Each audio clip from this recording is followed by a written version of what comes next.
នីតិទូទាជោគជតារិស័យឆ្នាំទាំង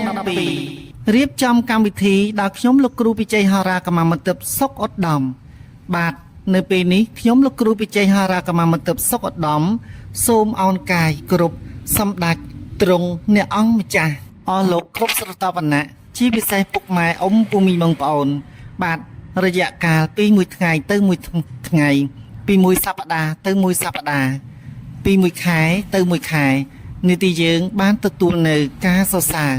អំពីអស់លោកគ្រប់ស្រទាប់វណ្ណៈបាទជាពិសេសមិនត្រឹមតែអស់លោកនៅក្នុងប្រទេសទេអស់លោកដែលបច្ចុប្បន្នភាពកំពុងតែរស់នៅក្រៅប្រទេសបានចាប់អារម្មណ៍មកកម្មវិធីរបស់យើងខ្ញុំលោកគ្រូពិជ័យហារាកម្មាមិត្តគ្រប់កម្មវិធីទាំងអស់បាទអាចជាការដែលត្រូវបាននិយាយលេងអស់លោកមួយចំនួនពុកម៉ែអ៊ំពូមីងបងប្អូនបានសរសើរអំពីខ្ញុំលោកគ្រូពិជ័យហារាកម្មាមិត្តថាចេះលើកដាក់សម្លេងរៀបរាប់ដោយសម្លេងពីរោះដែលគួរឲ្យស្ដាប់ចិត្តមានបំណងចង់ជួបមុខខ្ញុំថែមទៀតផងបាទខ្ញុំលោកគ្រូពិជ័យហារាកម្មាមិត្តក៏សូមអរគុណចំពោះអស់លោកគ្រប់ស្រទាប់វណ្ណៈដែលបានចាប់អារម្មណ៍អំពីនីតិដែលត្រូវបានទូទាជោគជតារិស័យនិងគ្រប់កម្មវិធីដែលខ្ញុំលោកគ្រូពិជ័យហារាកម្មាមិត្តសុខឧត្តមជាអ្នករៀបចំបាទគ្រប់កម្មវិធីដើម្បីបម្រើនៅមនោសញ្ចេតនាអស់លោកដែលមានចម្ងល់ខ្វល់ដោយប្រការណាមួយបាទមុននឹងជម្រាបរៀបរាប់ចប់សេចក្តីអំពីការទូទាជោគជតារិស័យជូនដល់អស់លោកនាងកញ្ញាខ្ញុំលោកគ្រូពិជ័យហារាកម្មាមិត្តសុខឧត្តមបាទក៏សូមអញ្ជើញអស់លោកអ្នកបាទមេត្តាជួយចុច like share subscribe មកនីតិយើងផងបាទនីតិយើងសង្ឃឹមហើយសង្ឃឹមទៀតថាអស់លោកពិតជាចូលរួម comment ដើម្បីនីតិយើងចង់បាននៅចម្លើយរបស់អស់លោកនាងកញ្ញាថាតើខ្ញុំលោកគ្រូពិជ័យហារាកម្មាមិត្តសុខឧត្តមបាទតើបំរើនៅស្មារតីជូនដល់អស់លោកនាងកញ្ញាតាមសំណូមពររបស់អស់លោកនាងកញ្ញាសមរម្យដែរឬទេម្យ៉ាងវិញទៀតនីតិយើងក៏ចង់បង្វែរអារម្មណ៍របស់អស់លោកនាងកញ្ញាបាទឲ្យចាប់អារម្មណ៍មកនីតិរបស់យើងបាទក្នុងនោះកុំភ្លេចមុននឹងខ្ញុំបន្តដំណើរទៅមុខទៀតខ្ញុំក៏ចង់បញ្ជាក់អំពីជំហរស្មារតីរបស់ខ្ញុំរួមទាំងសហការីរួមក្រុមជាមួយនឹងខ្ញុំថាអស់លោកនៅពេលបានចាប់ផ្ដើមបាទបើកទំព័រកម្មវិធីរបស់យើងខ្ញុំកាលណាអស់លោកនឹងត្រូវបានទទួលនៅផលចំណេញយ៉ាងច្រើនបាទទី1គឺបំបត្តិក្តីកង្វល់ក្តីទុក្ខព្រួយរបស់អស់លោកនាងកញ្ញាគ្រប់ស្រទាប់វណ្ណៈព្រមទាំងទទួលបានពុទ្ធិចំណេះដឹងបាទនៅក្នុងការទូទាជោគជតារិស័យអស់លោកអាចដឹងអំពីថ្ងៃខែឆ្នាំដែលអស់លោកត្រូវមានរាសីឡើងឬមួយក៏ចុះបាទនៅក្នុងនោះផងដែររៀបរាប់អំពីដំណើរដែលអស់លោកអ្នកអញ្ជើញទៅតើទិសហេងឬមួយក៏ទិសដែលត្រូវបានហាមឃាត់បាទម៉ោងដែលត្រូវទទួលចេញចាក់ពីលំនៅឋានឬមួយក៏ទៅប្រកបរបរអាជីវកម្មតើត្រូវចេញនៅម៉ោងប៉ុន្មានដើម្បីឲ្យទទួលបាននៅចំណុចវិជ្ជមានចំណុចល្អឬមួយក៏ត្រូវបានហាមឃាត់នៅម៉ោងដែលមិនអាចឲ្យអញ្ជើញចេញពីផ្ទះឬមួយគេអឋានឬមួយក៏ចេញទៅប្រកបការងារនៅកន្លែងដទៃទៀតក្តីបាទក្នុងនោះផងដែរចង់បញ្ជាក់អំពីថាតើពេលយើងបាននិយាយអំពីថ្ងៃបាទនិងម៉ោងឬហើយយើងចង់បញ្ជាក់អំពីទិសដែលអស់លោកនាងកញ្ញាបាទចេញចាក់ធ្វើដំណើរទៅដើម្បីទទួលបានលៀបសក្ការៈឬមួយក៏មិនអាចអនុញ្ញាតឲ្យទៅចូលរួមនៅក្នុងទិសដែលត្រូវបានអញ្ជើញទៅបាទដូច្នេះឃើញថាចំណុចទាំង3ដែលយើងបានយកមករៀបរាប់ភ្ជាប់សេចក្តីជូនដល់អស់លោកនាងកញ្ញាគឺអស់លោកនាងកញ្ញាទទួលបាននៅកាដូអនុស្សាវរីយ៍ពីនីតិរបស់យើងបាទក្នុងនោះផងដែររៀបរាប់អំពីកម្មវិធីដែលត្រូវបានអនុញ្ញាតឲ្យចូលរួមឬមួយក៏ជម្រាបថាមិនអាចចូលរួមបានបាទក្នុងនោះផងដែរនៅពេលដែលនីតិយើងបានជម្រាបរៀបរាប់ជាប់សេចក្តីជូនដល់អស់លោកនាងកញ្ញាហើយនីតិយើងនឹងជូនជាកាដូអនុស្សាវរីយ៍បាទក្នុងនោះនិយាយអំពីគាថាដែលត្រូវសូត្របាទជូនដល់អស់លោកនាងកញ្ញាកាត់គ្រោះលើករាសីជូនដល់អស់លោកអ្នកនាងកញ្ញាបាទក្នុងនោះផងដែរគឺសូត្រអំពីគាថាប្រោះព្រំ បាទជូនដល់អស់លោកដែលជាសិស្សរបស់ខ្ញុំឬមួយក៏អស់លោកកំពុងតែចូលទស្សនាបាទគេថាប្រោះព្រំគឺដើម្បីសូត្របញ្ជាក់នៅអស់លោកឲ្យមានយុស័កទេជាអំណាចនិងលៀបបាទលៀបគឺសំដៅទៅលើការហូរចូលនៅដំណឹងល្អលុយកាក់ឬមួយក៏អ្វីដែលជាចំណុចវិជ្ជមានជូនដល់អស់លោកអ្នកបាទមិនតែប៉ុណ្ណោះបច្ចុប្បន្នភាពច្រើនតែមានភាពរកម្មរកុសនៅក្នុងរង្វង់គ្រួសារបាទដូច្នេះយើងខ្ញុំក៏សូត្រនៅមុនគេថាហៅប្តីឬប្រពន្ធឬមួយក៏សង្សារឲ្យវិលមកជួបអស់លោកអ្នកនាងវិញបានបាទក្នុងនោះផងដែរចំពោះអស់លោកអ្នកនាងកញ្ញាបច្ចុប្បន្នភាពដែលជាអាជីវករពាណិជ្ជករបាទក្នុងនោះនីតិយើងក៏បានសូត្រនៅមុនគេថាស្នេហ៍បន្ទន់ចិត្តហៅភ្ញៀវដើម្បីជួយទិញអីវ៉ាន់ជូនដល់អស់លោកអ្នកនាងកញ្ញាបាទឃើញថាអស់លោកទទួលបាននៅចំណេះដឹងពីខ្ញុំផងទទួលបាននៅកាដូអនុស្សាវរីយ៍បាទកាត់គ្រោះលើករាសីជូនដល់អស់លោកអ្នកនាងកញ្ញាដោយពុំមានចំណាយថវិកាសូម្បីតែ100រៀលលុយខ្មែរបាទឃើញថាអស់លោកពិតជាទទួលបាននៅសមិទ្ធផលការងារយ៉ាងច្រើនអំពីសំណាក់យើងខ្ញុំបាទក៏ប៉ុន្តែនីតិយើងបាទសង្ឃឹមហើយសង្ឃឹមទៀតថាអស់លោកអ្នកពិតជាផ្ដល់នៅស្នាមមេដៃចុច like share subscribe មកនីតិយើងព្រមទាំងយើងខ្ញុំចង់បានហើយចង់បានទៀតបាទនៅការ comment របស់អស់លោកអ្នកនាងកញ្ញាថាតើអស់លោកអ្នកនាងកញ្ញាពេញចិត្តនៅនីតិយើងដែរឬទេបាទតើនីតិរបស់យើងបានបំពេញជូននៅវត្ថុអនុស្សាវរីយ៍ជូនការកាត់គ្រោះលើករាសីជូនបាទលក់ដូរអីវ៉ាន់ក៏យើងខ្ញុំបានសូត្ររំលឹកជូនបាទការនិយាយប្រត់ប្រាស់ប្តីប្រពន្ធក៏យើងបានសូត្រនឹងគេថាហៅឲ្យវិលត្រឡប់មកវិញបាទហើយនៅសូត្រនឹងមុនគេថាដើម្បីជួយលើកយុះលើកស័ក្តិរបស់អស់លោកនាងកញ្ញាក្នុងពេលតែមួយអស់លោកទទួលបាននៅចំណេះដឹងពុទ្ធិទទួលបាននៅសមិទ្ធផលប្រយោជន៍យ៉ាងច្រើនពីនីតិរបស់យើងបាទនីតិយើងពុំមានអ្វីចង់បានពីសំណាក់អស់លោកទេគឺគ្រាន់តែចង់បានឲ្យអស់លោក comment តើអស់លោកពេញចិត្តអំពីកម្មវិធីរបស់ខ្ញុំទេបាទកុំភ្លេច share 3ដងលៀបហេងឆ្នាំ2024ហើយរៀបរាប់ថាតើពេញចិត្តកម្មវិធីយើងដែរឬមួយក៏អត់បាទដើម្បីកុំឲ្យអស់លោកនាងកញ្ញាទន្ទឹងរង់ចាំយូរយើងក៏សូមជាងអញ្ជើញទ្រង់សម្ដេចអ្នកអង្គម្ចាស់អស់លោកគ្រប់សតវណៈចូលរួមយើងស្ដាប់ទស្សនាជាងតតអំពីកម្មវិធីរបស់យើងដូចតទៅបាទនៅពេលនេះយើងក៏សូមលើកយកឆ្នាំរោងដែលត្រូវបានមកជម្រាបសម្រាប់ជោគជតារាសីរបស់អស់លោកនាងកញ្ញាដែលកើតឆ្នាំរោងបាទសម្រាប់ខែមីនាឆ្នាំ2024បុគ្គលកើតឆ្នាំរោងលក្ខណៈទូទៅរបស់អស់លោកអ្នកដែលកើតឆ្នាំរោងរមែងជាមនុស្សមាននិស្ស័យនិងជោគសំណាងល្អនិងមានសេចក្តីសុខកាយសប្បាយចិត្តចៅវាយនាយចិញ្ចឹមបីបាច់ថែរក្សានិងបានទៅជាអ្នកមានបុណ្យស័ក្តិរហូតមានកិត្តិយសដកដងឧត្តមកិត្តិនាមល្បីល្បាញឬក៏ជាមនុស្សមានចិត្តបុណ្យព្រមទាំងជួយយកអាសាអ្នកដទៃមានសម្ដីនិងវាចាមោះមុតសតិបញ្ញាឆ្លៀសវៃកាលណាឃើញបុគ្គលកើតឆ្នាំរោងមិនតបតឬមានប្រតិកម្មភ្លាមចំពោះបច្ចាមិត្តមិនមែនឆ្នាំរោងជាមនុស្សកំសាកខ្លាចនោះទេក៏ប៉ុន្តែជាមនុស្សដែលសំងំវាយបកទៅសត្រូវវិញប្រកបទៅដោយល្បិចកិច្ចកលធ្វើយ៉ាងណាមិនឲ្យសត្រូវតបតមកលើខ្លួនវិញបានឡើយបាទ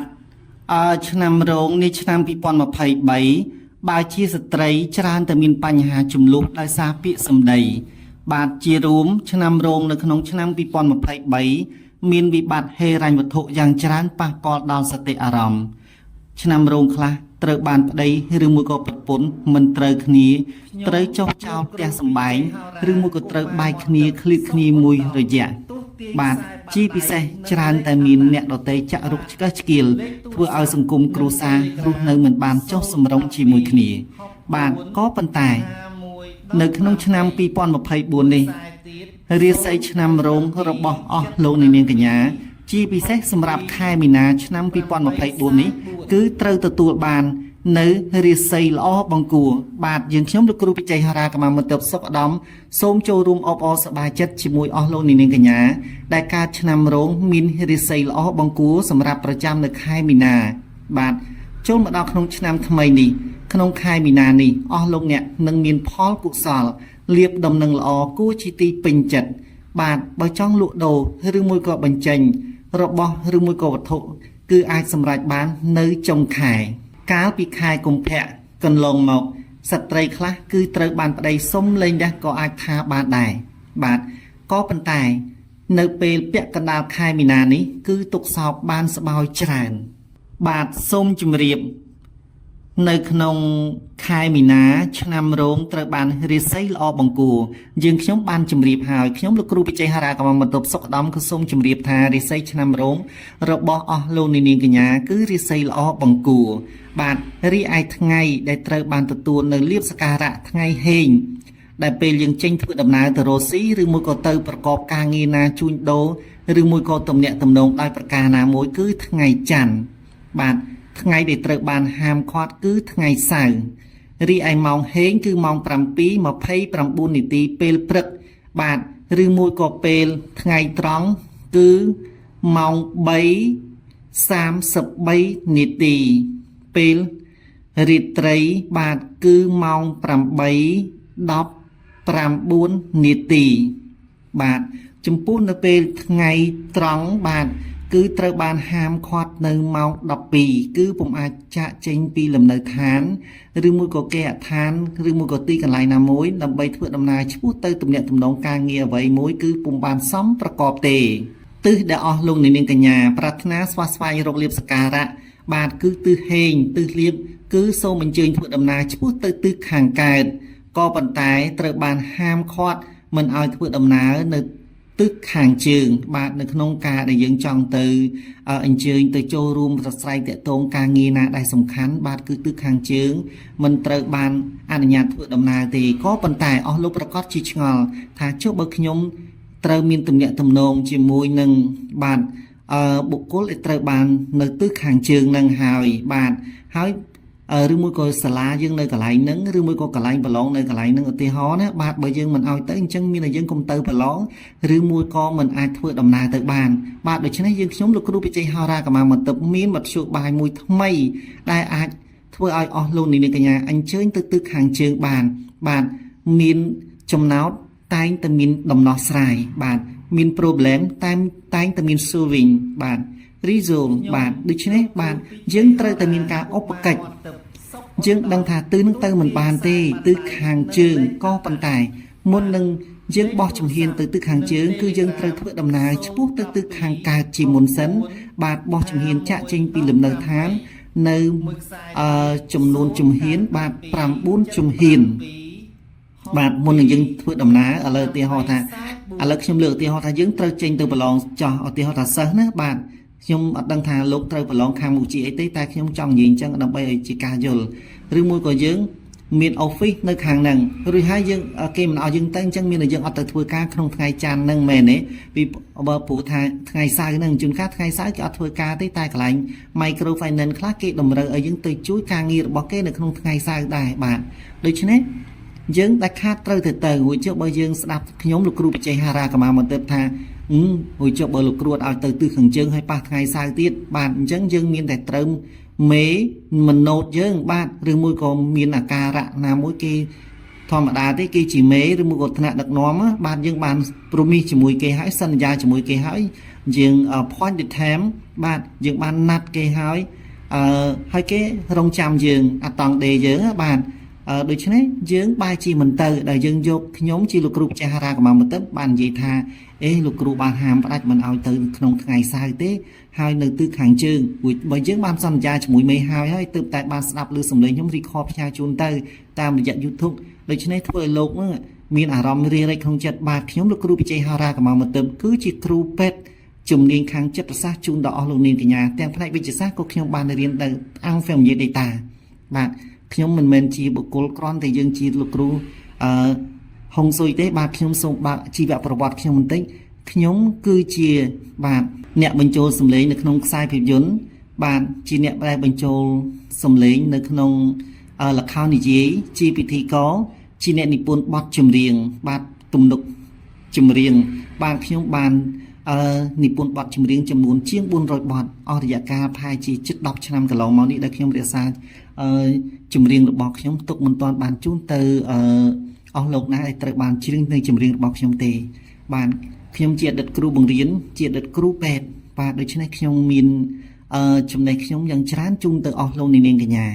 បាទដូច្នេះអស់លោកនាងកញ្ញាកុំឲ្យបារម្ភ បាទប្រសិនបើអស់លោកនាងកញ្ញាត្រូវបានមានសមិទ្ធផលការងារយ៉ាងខ្លាំងតែត្រូវបានហាមឃាត់តាមរយៈការទស្សន៍ទាយជោគជតារិស័យពីខ្ញុំលោកគ្រូពិជ័យហោរាកម្មាមត្តបសុកឧត្តមបាទដូច្នេះអស់លោកត្រូវតែមានពិធីមួយគេហៅថាពិធីឧបកិច្ចបាទយើងតែងតែឃើញពិធីឧបកិច្ចច្រើនហើយដែលចាស់កន្លងមកអញ្ចឹងយើងឃើញច្រើនហើយយើងតែងតែនិយាយជំនួសណាបាទគេហៅ instead on គឺយើងជំនួសបាទវត្ថុជំនួសមានច្រើនហើយខ្ញុំបានសួរចាស់ឬចាស់គាត់និយាយដូចជាសម័យប៉ុលពតយើងអត់មានបាយញ៉ាំបបរញ៉ាំគ្រប់គ្រាន់យើងអាចញ៉ាំដំឡូងឬមួយក៏យើងអាចញ៉ាំអ្វីផ្សេងគេហៅថារបស់ជំនួសបាទដូច្នេះក៏ដូចគ្នាដែរបាទបើសិនបើយើងមិនអាចធ្វើដំណើរឆ្ពោះទៅទិសខាងជើងបានអស់លោកអាចឧបកិច្ចបាទដោយយកទិសខាងជើងថាគឺជាទិសខាងកើតឬមួយក៏អស់លោកមុននឹងចេញទៅឆ្ពោះទៅទិសខាងជើងអស់លោកសូមអញ្ជើញធ្វើដំណើរឆ្ពោះទៅទិសខាងកើតចំនួន9ជំហានដោយអស់លោកបានមុននឹងបោះជំហានចេញទៅអស់លោកត្រូវនិយាយថាខ្ញុំបានបោះជំហានឆ្ពោះទៅទិសខាងកើតហើយថ្ងៃដែលខ្ញុំត្រូវចេញទៅគឺថ្ងៃច័ន្ទតាមកាពិតលោកជើញអញ្ជើញទៅថ្ងៃសៅរ៍ដែលខ្ញុំត្រូវបានហាមទេបាទខ្ញុំលើកយកចំណុចអញ្ចឹងដូច្នេះអស់លោកអាចអញ្ជើញទៅដោយយកនៅចំណុចគេហៅ instead of ជំនួសបាទអញ្ចឹងអស់លោកអាចអញ្ជើញទៅបានបាទត្រឹមកន្លែងហ្នឹងខ្ញុំជម្រាបប៉ុណ្ណឹងអស់លោកស្ដាប់បានទេណាបាទកម្មវិធីដែលត្រូវអញ្ជើញចូលរួមបាទក្នុងនោះអនុញ្ញាតគ្រប់កម្មវិធីបាទអស់លោកអាចអញ្ជើញទៅចូលរួមគ្រប់កម្មវិធីបានចំពោះការងារបាទក្នុងនោះជាមន្ត្រីរាជការគឺនៅក្នុងខែនេះគឺប្រកបទៅដោយខ្សែមខ្សានអារម្មណ៍នៅក្នុងចិន្តាគឺត្រូវបានមេអាណិតមេយល់ចិត្តពុំបានស្ដីបន្ទោសដោយខែកន្លងមកទេបាទចំពោះអស់លោកដែលបច្ចុប្បន្នភាពជាបុគ្គលិកក្រុមហ៊ុនបម្រើការងារនៅក្នុងក្រុមហ៊ុនឯកជននានាដទៃទៀតក្តីបាទអាចដាក់ដំណងដើម្បីប្រឡងប្រជែងយកតួនាទីថ្មីក្តីសង្ឃឹមបានច្រើនបាទចំពោះអស់លោកជាអាជីវករពាណិជ្ជករបាទនៅក្នុងដំណាក់កាលប្រចាំខែមីនានេះបាទ2024នេះបាទដោយសារតែរាសីរបស់អស់លោកនាងកញ្ញាមានរាសីល្អបង្គួរដូច្នេះអាជីវករពាណិជ្ជករបាទគឺលក់ដូរដាច់មានលុយមានលៀបហូរចូលជារៀងរហូតបាទតក់ពេញបំពង់ចំពោះបងប្អូនឬមួយក៏បងជាសិស្សនិស្សិតអាចដាក់ពាក្យស្នើសុំអាហារូបករណ៍អាចនឹងជាប់ឬមួយក៏ប្រឡងដើម្បីធ្វើការនៅតាមស្ថាប័ននានាគឺសង្ឃឹម 80% លុយកាក់គឺមានលុយហូរចូលរហូតលៀបហូរចូលរហូតបាទសូមចូលរួមអបអរខ្ញុំលោកគ្រូបច្ចេកហោរាកម្មាមត្តបសុខឧត្តមសូមចូលរួមអបអរជាមួយអស់លោកតាមរយៈលុយកាក់គឺមានលុយកាក់ហូរចូលរហូតលៀបហូរចូលរហូតបាទសុខភាពបាទសុខភាពរបស់អស់លោកនាងកញ្ញាដែលកើតឆ្នាំរោងបាទតាមរយៈខ្ញុំលោកគ្រូបច្ចេកហោរាកម្មាមត្តបសូមជម្រាបសូមចូលរួមអបអរសាទរដែរគឺសុខភាពបានល្អរឹងមាំធូរស្រាលសុខភាពរឹងប៉ឹងច្រើនបាទស្នេហាប្រែជាមានសភាពធូរស្រាលបន្តិចម្ដ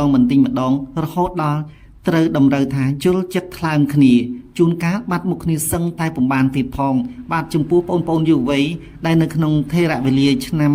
2024ខែមីនានេះគឺប្រកបទៅដោយសុភមង្គលបាទជាថេរវេលាមួយជាពេលវេលាដ៏ល្អដែលអាចផ្សារភ្ជាប់ចំណងមេត្រីរហូតដល់យល់ចិត្តថ្លើមគ្នាអាចភ្ជាប់ពាក្យដើម្បីត្រៀមរៀបមង្គលការនៅថ្ងៃណាមួយ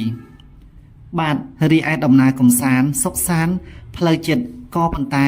ចំពោះផ្លូវឆ្ងាយគួរកុំតាន់អីព្រោះលេខរាសីរបស់យើងបាទនៅក្នុងឆ្នាំរោង2024នេះមានសភាពនៅរដិចរដប់ខ្លះបាទសំណុំពរពីខ្ញុំលោកគ្រូបច្ចេកហោរាកម្មាមត្តបសុខឧត្តមបាទថ្ងៃ9កើតគឺថ្ងៃ18ខែ3 2024ប្រសិនបើអស់លោកមានឪពុកម្ដាយនៅមានព្រះជន្មមានជីវិតបាទសូមអញ្ជើញគាត់ស្រោចទឹកលើករាសីជូនបើទោះបីជាគាត់ពុំបានចេះធម៌ក្តីក៏ប៉ុន្តែប្រសិនបើគាត់មានបំណងសុខដូចថាមានចិត្តអាណិតស្រឡាញ់យើងជាកូនណាបាទពួកខ្ញុំមិនមែនថាម្ដាយពុកមិនស្រឡាញ់ជួនកាលម្ដាយពុកខ្លះគាត់មានជារីភាពមិនអាចនិយាយបានឬមួយក៏អ្នកខ្លះគាត់មានភាពពិការភាពឬមួយក៏ជួនកាលគាត់ពិសាស្រាច្រើនអាចបណ្ដាលឲ្យគាត់មានសតិមិនល្អនោះយើងពុំអាចឲ្យគាត់នឹងបាទធ្វើពិធីស្រោចទឹកកាត់គ្រោះរំដោះគ្រោះលើករាសីជូនដល់យើងបានទេលុះត្រាតែគាត់មានដូចថាជាមនុស្សធម្មតាដែលគាត់យល់ដឹងការខុសត្រូវបើទោះបីជាគាត់មិនបានចេះធម៌យ៉ាងណាក៏គាត់ចេញពីបេះដូងរបស់គាត់ឲ្យពរជ័យយើងតាមបេះដូងមនោសញ្ចេតនារបស់គាត់តែប្រសិនបើគាត់ មានកាន់សិល8ទៀតនោះកាន់តែប្រសើរកាន់តែប្រពៃបាទសូមកុំភ្លេចប្រសិនបើបានមានដោយសំណុំពររបស់ខ្ញុំនៅថ្ងៃ9កើតត្រូវថ្ងៃទី18ខែ3 2024បាទសូមអញ្ជើញឲ្យឪពុកម្ដាយរបស់អស់លោកស្រោចទឹកនៅវេលាម៉ោង7:38នាទីពេលព្រឹកក៏ប៉ុន្តែប្រសិនបើអស់លោកពុំមានឪពុកម្ដាយរស់នៅជាមួយឬមួយក៏ឆ្ងាយបាទអស់លោកអាចអញ្ជើញទៅវត្តនិមន្តលោកចាក់ទឹកលើករាសីនៅវេលាម៉ោង3:24នាទីពេលរសៀលគឺនៅថ្ងៃដដែលថ្ងៃ9កើតត្រូវថ្ងៃទី18ខែ3 2024បាទនេះគឺជាបំណងល្អរបស់ខ្ញុំអស់លោកប្រកាសជាឆ្ងល់ថាហេតុនេះម្ដេចបានជាខ្ញុំលោកគ្រូពិជ័យហារាកម្មាមន្ទិលសុខឧត្តមបាទសូមសំណូមពរឲ្យអស់លោកធ្វើដូច្នេះបាទពីព្រោះថារាសីឆ្នាំរោងរបស់អស់លោកនៅក្នុង2024នេះបាទមានសភាពរដិចរដប់ខ្ញុំនិយាយដូច្នេះអស់លោកប្រកាសជាយល់ហើយបាទនៅពេលនេះខ្ញុំដល់នីតិដែលត្រូវជម្រាបលាអស់លោកហើយក៏ប៉ុន្តែដើម្បីជាកាដូអនុស្សាវរីយ៍ជូនដល់អស់លោកនាងកញ្ញាបាទយើងខ្ញុំបានជម្រាបតាំងពីដើមវគ្គមកហើយថាយើងត្រូវតែមុននឹងជម្រាបលាយើងនឹងជូននៅកាដូអនុស្សាវរីយ៍ដែលអស់លោកពុំអាចអត់បានបាទនៅពេលនេះខ្ញុំសូមសូត្រនិមន្តគាថាស្រោចទឹកកាត់គ្រោះលើករាសីជូនដល់អស់លោកនាងកញ្ញាដូចតទៅរីករាយពុទ្ធមន្តប្រសាទេបុណ្យព្រះអង្គស្វាជីនៅក្នុងពេលនេះអង្គអាយកុំចាយកុំចាត់អន្តរាយចេញឆ្ងាយមែនពិតយើងមានជោគជ័យមង្គលសិរីសួស្តីមែនពិតបានស្ដាប់ពុទ្ធមន្តលាន់លើព្រះបរិញ្ញប្រណំររិនដោយចិត្តជ្រះថ្លាមកគ្រីបិសាចមានលិនអំណាចក្លោខ្លាជាស្ដានៃព្រះពុទ្ធមន្តសពអស់ថ្លៃថ្លាអក្រាសិសាបង្គំវត្តទាព្រះរតនត្រ័យលិនខ្លាំងក្រៃថ្លៃថ្លាឧត្តមលើលងសត្វផងកន្លងទ្រង់ទេដាដូចធំក្រុងអង្គសូរាក្ររនាងពីពុំគុណធំគុណធំកៃណោបាសាទាំងរីបិសាជាអរញ្ញតានៅព្រៃព្រឹក្សាពពន់គិរីភ្នំធំភ្នំតូចភ្នំទីភ្នំស្រួយទូទាំងទីសតន្តាយលំកូនលំហៅសិរិស័យខ្លោបខ្លាចបាត់នៃព្រះពុទ្ធមន្តព្រះអង្គស្វាជីកុំចាត់កុំចាយអន្តរាយរយពាន់ពងសោគ្រប់ភ័យចង្រៃសាស្មុនឧបទ្រពច្រើនជួនលើលំយ៉ាងណាទីយ៉ាងរតនត្រ័យគុណកាយទាំងបីបានបីខ្លាំងក្លាប្រគំស្រ័យស្រំរូបមកទុក្ខាវិញ្ញាណសាសនាសេងសិតោបាទនេះគឺជាការសូត្រមន្តកាត់គ្រោះ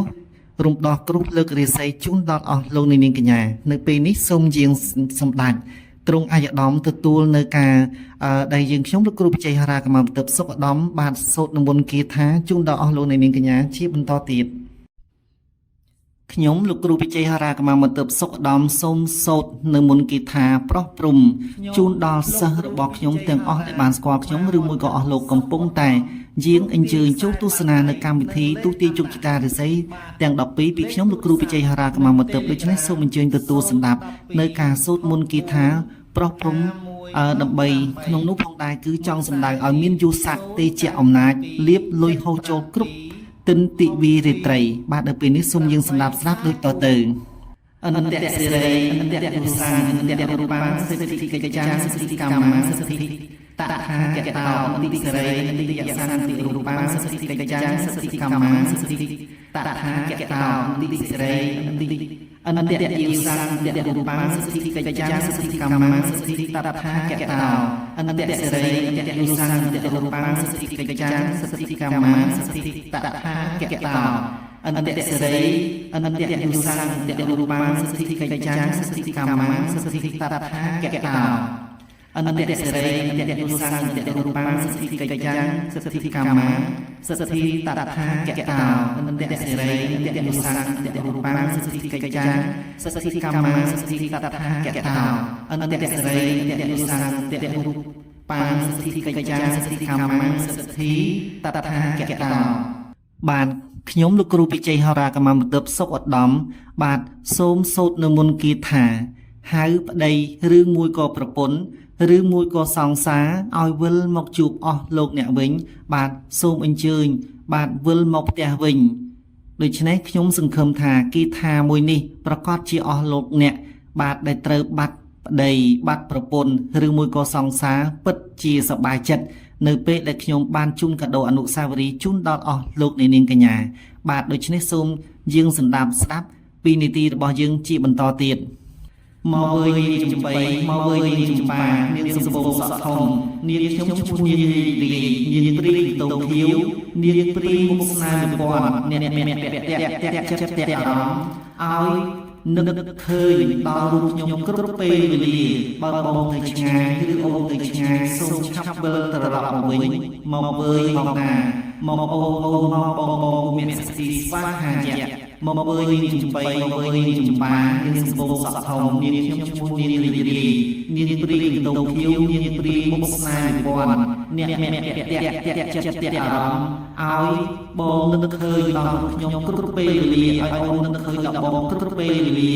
បើបងទៅឆ្ងាយឬអូនទៅឆ្ងាយសូមឆាប់វិលត្រឡប់មកវិញមកវើយមកណាមកអូនមកបងមានសទ្ធីស្វាហាយៈមកវើយចំបៃមកវើយចំបានាងសម្បូរសក់ធំនាងខ្ញុំឈ្មោះនាងរីនាងព្រីតោខៀវនាងព្រីមុខស្នាមពាន់អ្នកចិត្តអារម្មណ៍ឲ្យបងនឹកឃើញឲ្យអូននឹកឃើញដល់រូបបងឬរូបខ្ញុំគ្រប់ពេលវេលាបើបងទៅឆ្ងាយឬអូនទៅឆ្ងាយសូមឆាប់វិលត្រឡប់មកវិញមកវើយមកណាមកអូនមកបងមានសទ្ធីស្វាហាយៈមកវើយចំបៃវើយចំបានាងសម្បូរសក់ធំនាងខ្ញុំឈ្មោះនាងរីនាងព្រីតោខៀវនាងព្រីមុខស្នាមពាន់អ្នកចិត្តអារម្មណ៍ឲ្យបងនឹកឃើញឲ្យអូននឹកឃើញដល់រូបខ្ញុំគ្រប់ពេលវេលាបើបងទៅឆ្ងាយឬអូនទៅឆ្ងាយសូមឆាប់វិលត្រឡប់មកវិញមកវើយមកណាមកអូនមកបងមានសទ្ធីស្វាហាយៈមកវើយចំបៃមកវើយចំបានាងសម្បូរសក់ធំនាងខ្ញុំឈ្មោះនាងរីនាងព្រីតោខៀវនាងព្រីមុខស្នាមពាន់អ្នកចិត្តអារម្មណ៍ឲ្យបងឃើញអូននឹកឃើញដល់រូបខ្ញុំគ្រប់ពេលវេលាបើបងទៅឆ្ងាយឬអូនទៅឆ្ងាយសូមឆាប់វិលត្រឡប់មកវិញមកវើយមកណាមកអូនមកបងមានសទ្ធីស្វាហាយៈមកវើយចំបៃមកវើយចំបានាងសម្បូរសក់ធំនាងខ្ញុំឈ្មោះនាងរីនាងព្រីតោខៀវនាងព្រីមុខស្នាមពាន់អ្នកចិត្តអារម្មណ៍ឲ្យបងនឹកឃើញឲ្យអូននឹកឃើញដល់រូបខ្ញុំគ្រប់ពេលវេលា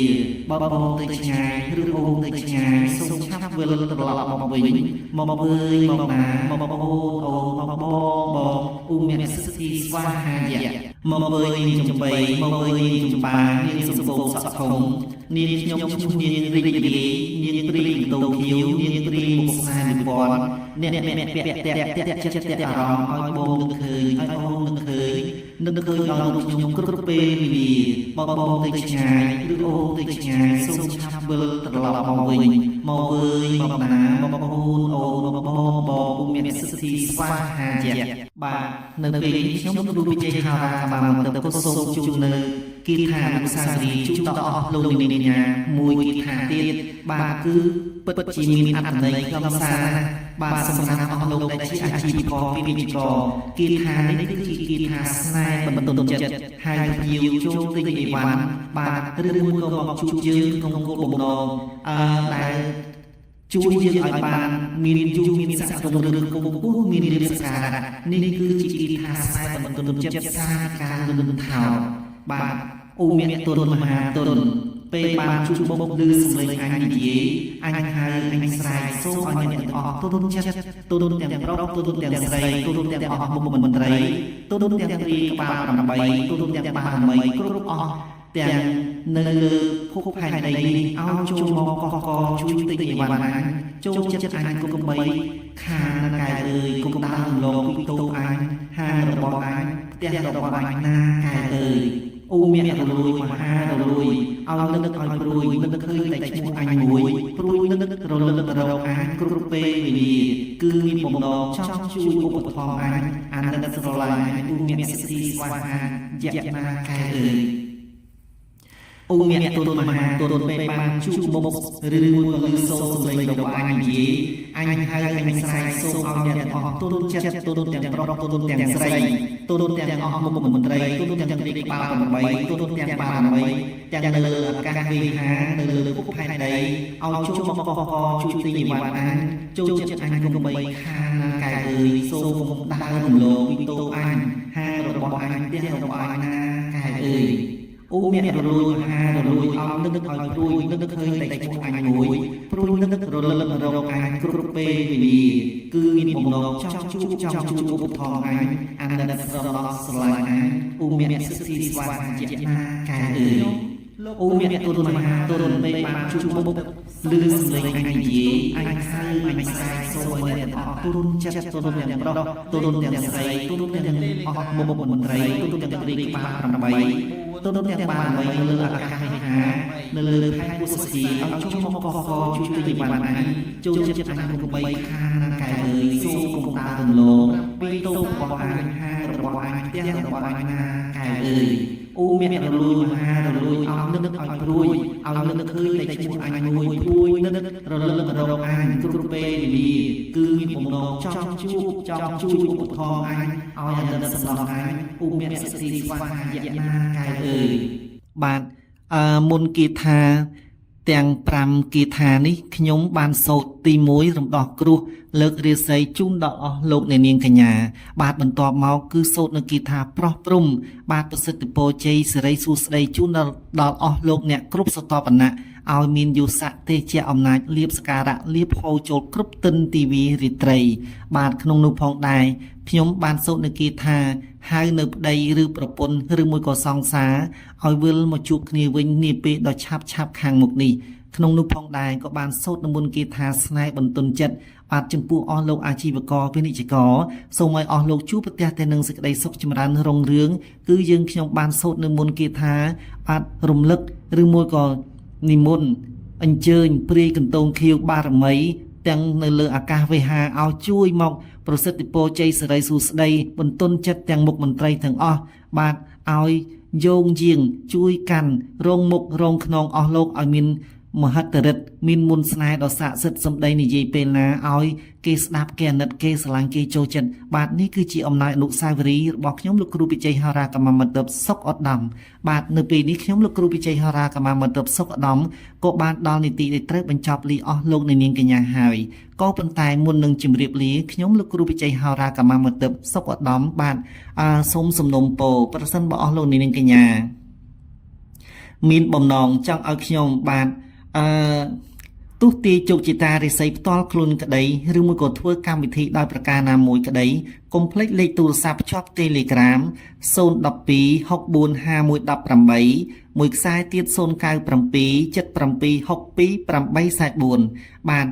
យើងខ្ញុំនឹងធានាជួយដល់អស់លោកនាងកញ្ញាបាទពុំឲ្យខកបំណងឡើយក៏ប៉ុន្តែយើងខ្ញុំសូមរំលឹកជូនដល់អស់លោកនាងកញ្ញាថាការធ្វើអ្វីមួយគឺខ្ញុំបាទពុំបានធ្វើដោយទទេទេលុះត្រាតែអស់លោកបាទទទួលស្គាល់នៅការខិតខំរបស់យើងខ្ញុំបាទនិយាយចំគឺយើងខ្ញុំធ្វើអ្វីមួយគឺដើម្បីដោះដូរគ្នាដើម្បីសមិទ្ធផលរៀងខ្លួនគឺដើម្បីបច្ច័យបាទយើងមិនអាចធ្វើអ្វីមួយដោយពុំបានទទួលបច្ច័យទេបាទពីព្រោះរយៈកាលកន្លងមកច្រើនតែមានអស់លោកខ្លះមានការយល់ច្រឡំចង់ឲ្យយើងខ្ញុំធ្វើអ្វីមួយដោយពុំបានផ្ដល់នៅថវិកាជូនមកដល់យើងខ្ញុំដូច្នេះយើងខ្ញុំពុំអាចធ្វើជូនបានទេពីព្រោះអស់លោកស្ដាយស្រណោះនៅលុយកាក់បន្តិចបន្តួចយើងខ្ញុំមិនអាចបំពេញតម្រូវចិត្តរបស់អស់លោកអ្នកដោយខ្ញុំមានជំនាញច្បាស់លាស់ពិតប្រាកដបាទធ្វើជូនឬមួយក៏បំពេញបំណងទុះទីជូនដល់អស់លោកនាងកញ្ញាដោយពុំមានអត្តន័យខ្លឹមសារគឺយើងខ្ញុំពុំអាចធ្វើបានតាមបំណងរបស់លោកជាលក្ខណៈទុតទឹកធិនិយមបានទេបាទនៅពេលនេះខ្ញុំលោកគ្រូបច្ចេកហោរាកម្មមិត្តសុខឧត្តមក៏ដល់ឱកាសដែលត្រូវលីអស់លោកនាងកញ្ញាតែត្រឹមប៉ុណ្ណេះបាទមុននឹងជម្រាបលាខ្ញុំលោកគ្រូបច្ចេកហោរាកម្មមិត្តសុខឧត្តមរួមនឹងសហការីក៏សូមប្រសិទ្ធពរជ័យសិរីសួស្តីជ័យមង្គលជូនដល់សម្ដេចទ្រង់អ្នកអង្គម្ចាស់បាទអស់លោកគ្រប់ស្រទាប់វណ្ណៈក្នុងនិងក្រៅប្រទេសសូមជួបប្រទះតែនឹងសេចក្តីសុខចម្រុងចម្រើនជាពិសេសសុខភាពល្អបាទពីព្រោះថាយើងមានសុខភាពល្អគឺយើងអាចឈ្នះនៅអ្វីៗទាំងអស់បាទមានសុខភាពល្អគឺយើងអាច ប្រសិនបើមានគ្រូដោយប្រការណាមួយយើងអាចនិយាយបាទយើងអាចរត់រកឲ្យលោកគ្រូឬមួយក៏អស់លោកណាមួយអាចជួយរំដោះកាត់គ្រោះយើងបានក៏ប៉ុន្តែប្រសិនបើអស់លោកមានសុខភាពធ្ងន់ធ្ងរសម្រាននៅតែលើគ្រែដើរពំរួចបើទោះបីជាបាទគ្រូទេវតាមកពីឋានណាក៏មិនអាចជួយអស់លោកបានដែរដូច្នេះកុំភ្លេចថែរក្សាសុខភាពខ្ញុំលោកគ្រូវិជ័យហោរាកម្មាមន្ទិបសុខឧត្តមជូនពរដល់អស់លោកអ្នកជាចម្បងគឺសូមឲ្យអស់លោកអ្នកមានសុខភាពល្អបរិសុទ្ធបាទត្រឹមត្រូវបាទបើសិនអស់លោកមានសុខភាពល្អប្រកាសជានឹងរីករាយស្វាគមន៍ស្ដាប់នៅសំឡេងរបស់ខ្ញុំបាទខ្ញុំនឹងជម្រាបអស់លោកបាទនៅពេលដែលខ្ញុំបានសូត្រគាថាជូនដល់អស់លោកកុំភ្លេចប្រសិនបើអស់លោកជាអាជីវករក្តីជាបុគ្គលគ្រប់ឋានានុក្រមក្តីបាទសូមយកសម្លេងរបស់ខ្ញុំទៅចាក់ទៅតាមគោលបំណងរបស់អស់លោកអ្នកបាទនៅពេលដែលអស់លោកអ្នកមុននឹងចេញទៅធ្វើដំណើរទៅទីណាក៏សូមចាក់នៅបាលីដែលខ្ញុំបានសូត្ររំដោះគ្រោះកាត់គ្រោះលើករាសីជូនដល់អស់លោកអ្នកបាទនៅពេលដែលអស់លោកអ្នកកំពុងតែលក់ដូរគឺអស់លោកអ្នកអាចសូត្រចាក់នៅសម្លេងរបស់ខ្ញុំបានសូត្រនៅបាលីស្នេហ៍តាក់ទាញបាទភ្ញៀវអតិថិជនឲ្យចូលមកកន្លែងរបស់អស់លោកលក់ដូរបាទអស់លោកឃើញទេអស់លោកប្រកាសជាបានចំណេញច្រើនបាទដោយអស់លោកមិនបានចំណាយអ្វីផងអស់លោកទទួលបាននៅសមិទ្ធផលយ៉ាងច្រើនក្នុងពេលតែមួយបាទដូច្នេះកុំភ្លេចខ្ញុំលោកគ្រូវិជ័យហោរាកម្មាមន្ទិបសុខឧត្តមបាទជាមិត្តជាកល្យានមិត្តបាទជាទីប្រឹក្សាផ្ដល់យោបល់ជូនដល់អស់លោកអ្នកនាងកញ្ញាបាទមានខ្ញុំលោកគ្រូវិជ័យហោរាកម្មាមន្ទិបគឺអស់លោកហាក់បីដូចជាមានដៃស្ដាំដៃឆ្វេងនៅចាំជួយត្រឧបត្ថម្ភបាទជួយផ្ដល់យោបល់គឺជាកល្យានមិត្តដែលអាចរំដោះនៅគ្រោះទុក្ខភ័យសម្រាប់អស់លោកអ្នកនាងកញ្ញាបានបាទនៅពេលនេះខ្ញុំលោកគ្រូវិជ័យហោរាកម្មាមន្ទិបសុខឧត្តមបាទសូមជម្រាបលាសូមអរគុណ